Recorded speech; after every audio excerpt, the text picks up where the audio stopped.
We're here again for another Home Truths podcast with Stephensons, and today we're going to be talking about a new set of proposals from the government setting out some, fairly substantial reforms to the housing market. I'm joined again by Oliver and Elliot. Guys, welcome again to the podcast. Good to have you with us.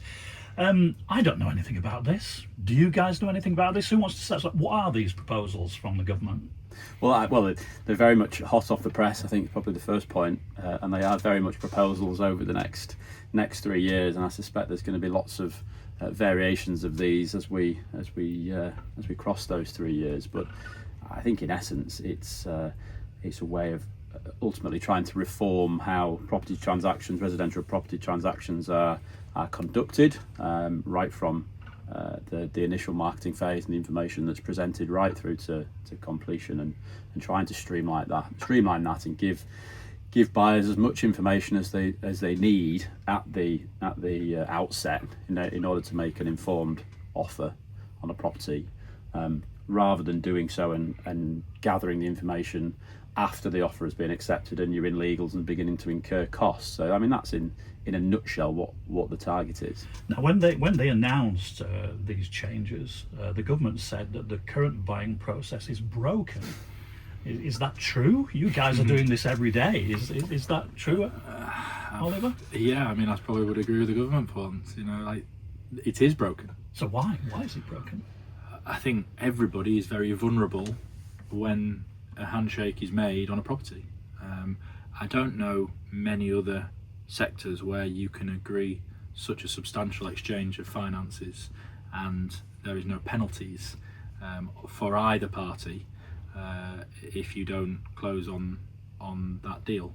I understand there are situations in life that is for good reason that something isn't going to complete, but simply a buyer changing their mind because they found something better, when the homeowner has invested thousands of pounds and prepared for life-changing moments, to then be told in a phone call, sorry, it's all off. So is that what this is all about? That this is all about the fact that people do change their mind, or they pull out of a deal and there's nothing substantial in there? Is this all about, did it used to be called gazumping and all this kind of, does that come into it as well? It does, a gazumping, which is clearly when somebody makes a higher bid and they change, the seller changes their mind. There's also gazundering, which is the buyer changing the price, usually lower at the last minute.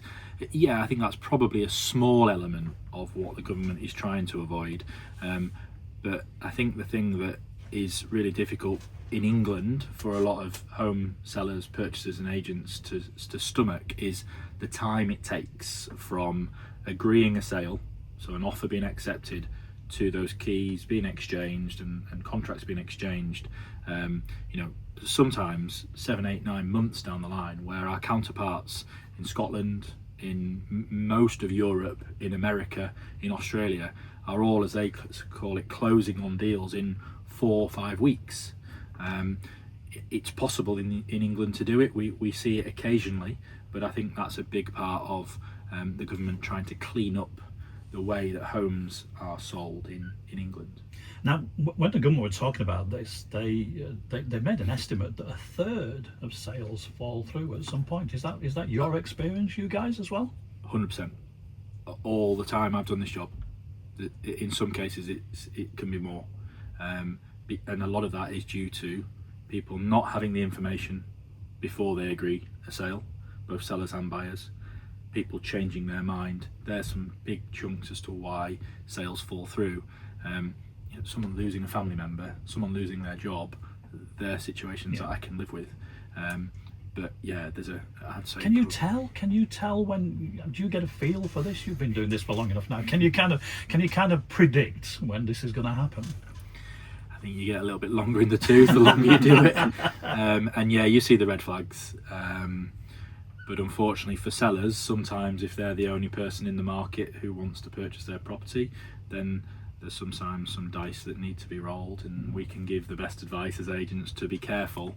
But yeah, you do see telltale signs commonly. So you were saying that to get a deal through can take months at the moment. Now, part of these proposals, I understand, are to reduce the transaction times by around 4 weeks. Is that a realistic thing? How long do you find that the average thing takes? You were kind of grimacing a bit there, Elliot. So yeah, I mean, I think the objective is absolutely the right thing.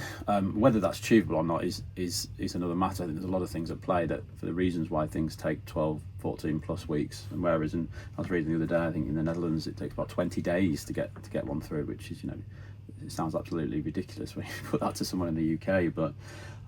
Yeah, there's talk about introduction of sales packs, which people will be familiar with back in the 2006. we've had those 2006. before, Yeah, haven't and for one reason or another they didn't work, but that would present a lot of the information at an earlier stage, which would mean that the conveyancing process should be reduced. You would have more information about the condition of the property, so you may not therefore need an additional building survey. So those will certainly reduce the time period, but there's more. I think there's a lot more to it than the introduction of those. There's talk about digitalisation of conveyancing, AI assisted conveyancing. There's lots of suggestions and backing that the government have given. I don't think it's a silver bullet that fixes everything. I think it's going to be a raft of minor changes, should I say, that will have the impact that's required. Because it's a complicated process, isn't it? And it's not as if there's just yourselves as the agents involved in this. There's a whole load of other people involved as well, aren't there? I think that's why it can take so long, because you can have the best estate agents pushing it, best seller, best legal representative on one side, and you may have an oversubscribed solicitor who's fully overloaded with work. Very politely put. There may be a bank involved whose administration team are not quite as on it as others might be. They may be a surveyor who has produced the report to his assistant within 2 days, but again they're overloaded with work. If any of those are not working in tandem with each other, that's where the delays start. And ultimately, that's where the frustration builds, because buyers and sellers, unfortunately, don't understand regularly enough that all these trains, to get into the station at the same time, need to be on the same path. And if there's one of them not, that's where the delay is. So let's touch on these seller packs then. So what's different between this new concept of a seller pack and the ones that were introduced before that didn't work? Well, you'll probably be able to answer better than me. You can remember, I think the argument at the moment is that the technology has improved significantly, which will allow them to be more useful than they were previously. But I probably wasn't around when they first came I think there's a lot of detail needs to come out in the wash to answer it fully. But from what I could understand, there was something called a home information pack, which was brought in, ironically, by the Labour government last time round, around 2006 time, and a long time ago, but I don't remember there being any real evidence of it speeding the process up. What it did do was it delayed a lot of process of people coming to the what kind of things were included in these? So there was it about pulling everything, pulling everything together? There were title deeds in there was a contract in place, searches, which again can vary in terms of speed coming round, an energy performance certificate, which is one thing that stood the test of time through all of that. They're still in place today. And there was an option in the home information pack back then where you could have something called a home condition report. From what I'm reading, that's not going to be an option this time. They're talking about that being compulsory. So they brought it in loosely last time in that way, but with options. And I don't ever remember a seller going, yes, don't worry, I'm going to have a home condition report on my property, because there were significant sums of money. And I think that one of the big problems were that the banks, for the purchasers, were unwilling to rely on these reports that had been produced by the seller. So both parties were effectively having to pay for the report. So duplication costs, it just went backwards rather than forwards. And Elliot makes a good point there. That's the thing I'm interested in to get more meat on the bones, really, is are these packs going to be working in tandem with the banks? Because if they're not, I don't It'll see fall how over again. it improves, because the banks are effectively are a law unto themselves in terms of accepting or not accepting something, and rightly so. They're lending the money and it's their risk. But my view is that home condition report should be something that a bank could look at, as long as it's produced by the right professional with the right qualifications, to say that has been carried out by someone at a competent level, that we would use that information as part of our lending process. Was one of the things with the old way that these packs were being put together by the seller, and is this a bit like trying to flog a car in the Auto Trader or whatever, that you actually put the best description of the property that you can, or did the rules kind of prevent Well, I mean, that they from still happening? should have been produced by a surveyor. I think the difficulty that you have with banks when it comes to valuation, or it comes to a report, or whatever it might be, the bank will have a panel of trusted professionals, and even though you're a professional, if you're not on that panel for whatever reason, they won't accept it. So there may need to be a change in position on that. As Oliver says, if you are and have the competent qualifications, that it would be accepted rather than actually having to be on the panel itself. But I guess that's something that we need to see come out in the wash. So let's expand the conversation a little bit about these sales packs and the potential new legislation. So if things are going to improve, what stage does something become legally binding? If it does become legal, are you saying that it's not legally binding at the moment because there's no physical agreement in place that people have signed up to? So when you pull out, there's no penalty for pulling out at all. But at what point would that need to be the case, where something made it legally binding? Well, I think the best example to use is the Scottish system. Is that they, effectively a buyer does all their due diligence before making an offer. So these packs that we talk about, there's similar things in place in Scotland, but the most important thing is that there's a deposit put down.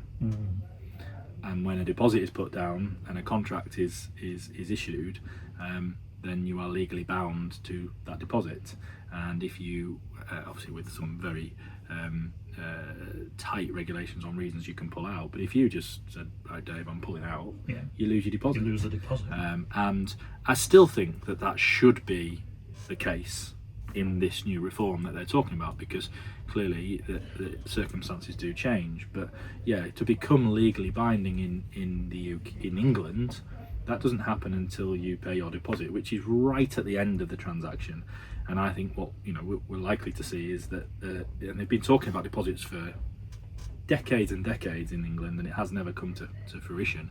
But for me, there needs to be something legally bound from the moment that there is effectively a handshake on a deal. So I'm just interested in this. So at the moment, then the seller, I suppose, has a good deal of financial outlay in preparing for a house to be sold. Yeah.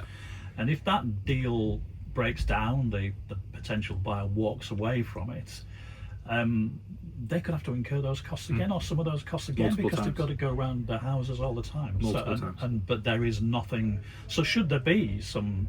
You think the deposit system is the way of creating a financial penalty, if you like? I actually think it works both ways. Just Yeah. from a seller and a buyer. From a seller's perspective at the moment, it doesn't really cost them anything to put the property on the market. They might wake up one morning, I mean, it doesn't really happen, but someone could wake up and go, well, we're thinking about moving, we might put it on the market, we'll see what happens. They get loads of interest, loads of people spend a lot of time, a lot of heartache potentially in investing into these properties, and putting an offer forward for the seller to actually go, actually no, we've changed our mind. And whereas if there is a sales pack to be produced, there's X, Y, and Z that has to be paid for. I think the sellers are going to be more committed, and similarly, therefore, on the other side, the buyer needs to be equally committed. And if that is a deposit on the instruction of solicitors or whatever it might be, then I think both parties have got to be financially invested into something. I think I'll lose back around to what you asked though, was in terms of the commitment of individuals, red flags. Who would you worry about? Well, as Elliot says very rightly, the proposals are that there would be a pack that the seller would have to pay for. That would come at substantial thousands of pounds of cost, likely. The buyer is going to have to pay a deposit, which is likely to be thousands of pounds. You come back to the fall through rate of 30% or 33%, as it has been on average for the last 2 decades. I think that's likely to drop massively because your quality of seller is going to be, you talk about red flags of buyers, there's red flags on sellers. There's people that will go and see you, unfortunately you think, are they serious about selling the house, or is it an ego massage, or do they just want to see how much interest they can get in their property? The only people really who financially lose out there is us, because we have to roll the dice on marketing costs and staffing costs and viewings and everything else, but they can turn around tomorrow and go, thanks Oliver, but we're not moving. With that's because contractually we have to be competitive in the market, and most agents are no sell, no fee. So I think, coming back to what Elliot says there, is that hopefully, if and when this comes into place, it improves the whole quality of the people that are transacting, from the quality of work that agents carry out, and should, in my mind, be paid fairly for that, for sellers who don't get let down at the last minute, and for buyers who know security has been made by making a big deposit, and that the seller also can't change their mind on certain things because they have been aware of warts and all of that property before they make that bid. And I think that's got to be a better place to transact in. I think the one thing that there may need to be a readjustment for is how the timescales work. Yes, this in theory will reduce the time from accepting an offer through to completing on a deal, which is absolutely a fantastic thing. But what it may do is add some time onto the beginning of the process, and that's often a big frustration of a seller. They want to be on the market tomorrow. They want to get it really quickly. Whereas if we're having to say to them, well, you need a sales pack, and it needs to have a condition report in it, and it needs to have your searches in it. It could take several weeks to bring a property to market. So you might save time on the end, but it's how much time is it going to add on at the front end, which is something that's going to need to be managed. Just one final point on this, guys. What impact is this going to have on the housing market overall? I mean, if there are all these extra things that people need to do before they put the house on the market or before a deal goes through, is this going to make people more reluctant to even think about moving or selling a house? Well, we've talked in a previous podcast about the numbers of homes that actually come on the market and actually sell, and that's about 50% at the minute. I think you'd probably find that a large percent of the 50% that don't sell would be more reluctant to come to market. So there's probably less wasted time for everybody, less wasted money for everybody. So would that possibly see amounts of homes that come to the market less? My prediction is yes. Do I think there'll be less transactions?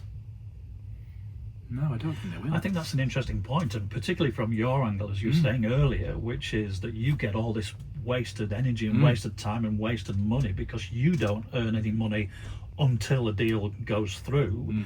That if you can get a higher proportion of the deals that are actually coming to you that go through without rushing around showing people around houses that are never going to sell, that's got to be good from your angle, isn't it? It's very simple economics, isn't it? It doesn't have to be, you don't have to have the most homes on the market to be successful, but we as a business talk about ratios. We've always gone on, we don't have to have the most homes on the market to get to where we want to get to as a business. But yeah, I just think the quality of people that are dealing in our market is going to improve in ratio. I'm not saying there's not quality in there at the moment, there is, but I think you're going to remove a lot of, I'm not going to call them time wasters, because I think there's a lot of people who do come to the market in very good faith, but for one reason or another, that it's very easy for them to change their mind.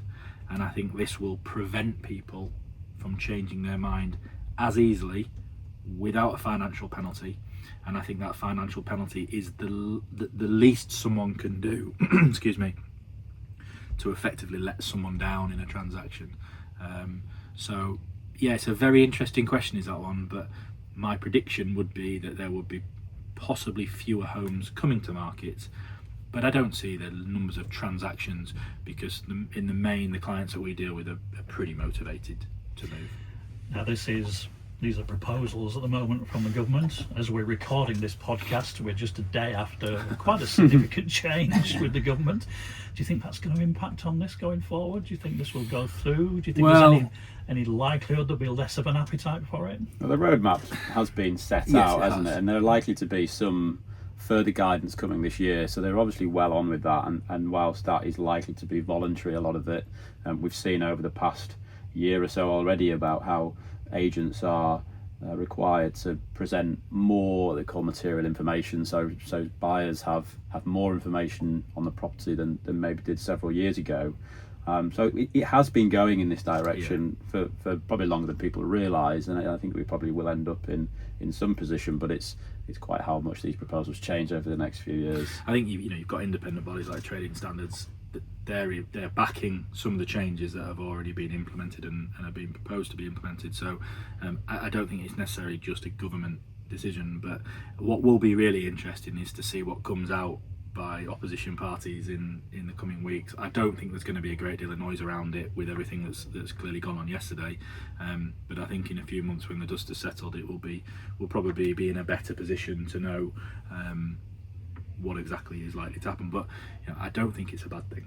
And maybe a timescale from this as well, because we know the wheels grind very slowly in government with this kind of stuff. What would your best guess be if things with a fair wind? They've said 2029, but I think that probably falls more in line with their time in power than necessarily because that's when it needs to be done. But let's go back again to another podcast where we talked about rent reforms, which has happened now.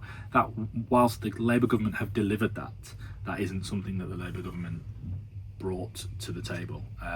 So it'll be, I think it's quite likely that all parties in previous regimes have talked about trying to reform the property industry and the property sector. For whatever reason, it's this current party that have brought something to the table. But I'd be surprised if another party is to take it off, because we all want. Well, I think there's been pressing powers from many people in the industry to improve what is, as they say, quite rightly, a broken system. Guys, thank you very much indeed for your time again, Oliver, Elliot. That's really interesting stuff and a good insight into what could be on the way.